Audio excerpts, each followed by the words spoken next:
तो गाइस हम टंकारा पहुंच चुके हैं और हम अभी मेले में जा रहे हैं। तो वीडियो में बनिया रहो, तमे हूँ त्या जईने एनो व्यू बताऊँ અને આનંદ ઉઠાવજો તમે પણ। તો ચાલો આપણે ત્યાં જઈને મળીએ।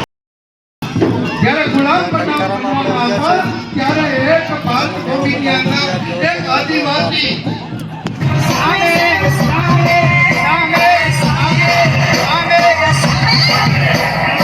હો જય જોહર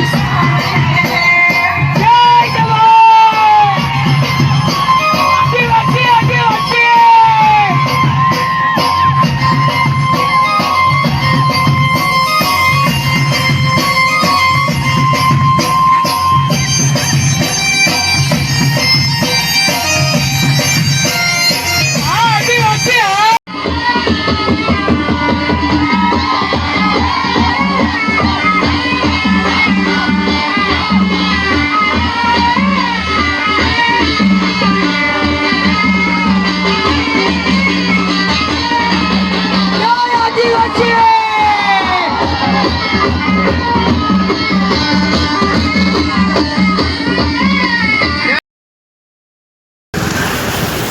तो गाइस अभी चल पड़े हम घर पे और लोग यहाँ पे पूरा करते हैं। हम लोग ये पीछे बस जा रही है, उसमें हम बैठने वाले हैं, घर पे जाने वाले हैं।